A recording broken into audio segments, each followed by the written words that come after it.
Hi friends, welcome to Paras kitchen. இந்த வீடியோவில் என்ன பார்க்க போகிறோன்னா, சிம்பிளாக வெரி ஈஸியாக எப்படி ரசம் வைக்கலாங்கிறத பார்க்கலாம். இந்த மாதிரி நீங்கள் ட்ரை பண்ணி பாருங்கள், ரொம்ப டேஸ்ட்டாக இருக்கும்.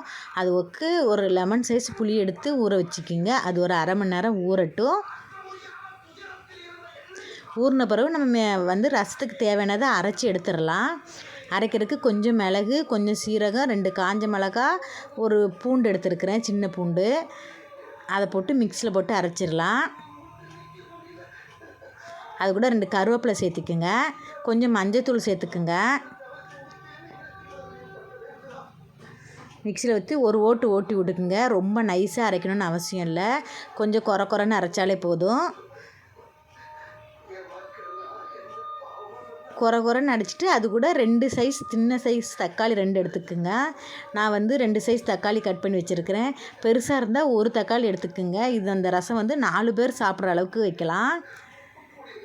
சின்ன சைஸ் தக்காளி, அதனால் 2 தக்காளி கட் பண்ணி எடுத்து வச்சுருக்கிறேன்.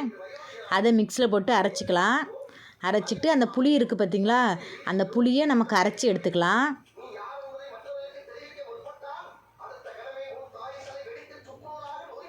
அவ்வளோதான், புளி கரைச்சாச்சு. அது கூட நம்ம அந்த அரைச்ச மசாலாவை சேர்த்து கலக்கிடலாம். இந்த ரசம் செய்கிறதுக்கு ரொம்ப ஈஸியாக ஒரு 3 நிமிஷம் தான் ஆகும். செம ஈஸியாக செய்யலாம், ஆனால் செம டேஸ்ட்டாகவும் இருக்கும்.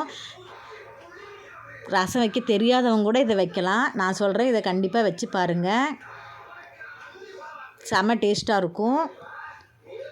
மெத்தட் ரொம்ப ஈஸியான மெத்தட் இது.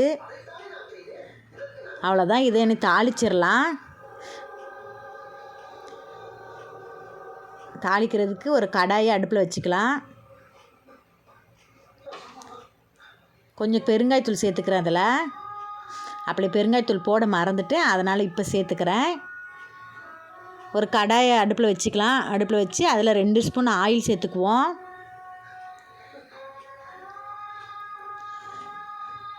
இது சிம்பிளான மெத்தடு. இந்த மெத்தடில் வச்சு பாருங்கள், ரசம் சாப்பிடாதவங்க கூட ரசம் சாப்பிடுவாங்க, செம்ம டேஸ்ட்டாக இருக்குதுன்னு. நான் சொல்கிறேன், இதை கண்டிப்பாக எல்லாமே கமெண்டில் சொல்லுங்கள், ரசம் வச்சு பார்த்துட்டு அது எப்படி இருக்குங்கிறத. அதில் கொஞ்சம் கடுகு சேர்த்துக்கலாம் தாளிக்கிறதுக்கு. கடுகு பொடிஞ்சோன்னா அதில் கொஞ்சம் வெந்தயம், ஒரு 2 வெந்தயம் சேர்த்துக்குங்க. அப்போ தான் ரசத்துக்கு நல்லா டேஸ்ட்டு கொடுக்கும். கொஞ்சமாக வெந்தயம் சேர்த்துக்குங்க. அது பொடிஞ்சதும் 2 காஞ்ச மிளகாய் சேர்த்துக்குங்க. 2 காஞ்ச மிளகாய் சேர்த்துட்டு,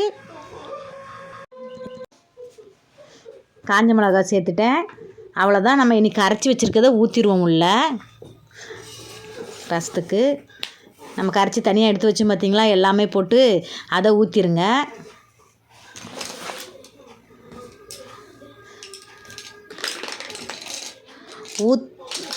ஊற்றிட்டேன். அவ்வளோதான், ஈஸியான மெத்தடு. இது மாதிரி ரசம் வச்சு பாருங்கள்.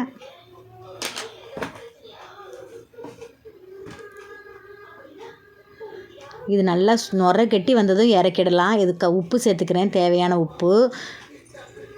நான் கல்லுப்பு சேர்த்துருக்கேன். உங்களுக்கு எந்த உப்பு தேவையோ அந்த உப்பு சேர்த்துக்குங்க. கல்லுப்பு சேர்த்து பாருங்கள், டேஸ்ட்டு நல்லாயிருக்கும். கல்லுப்பு யூஸ் பண்ணுறது ரொம்ப நல்லது.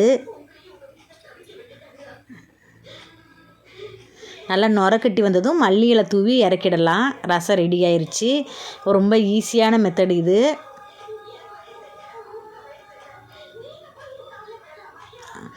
அவ்வளோதான், மல்லியை தூவியாச்சு, நுரை கட்டியாச்சு பாருங்கள். ரொம்ப கொதிக்க விட்டுறக்கூடாது, கொதிச்சோம்னா ரசம் நல்லா இருக்காது. 3 நிமிஷத்தில் ரசம் ரெடி ஆயிடுச்சு பாருங்கள். இந்த வீடியோ பிடிச்சிருந்தால் லைக் பண்ணுங்கள்.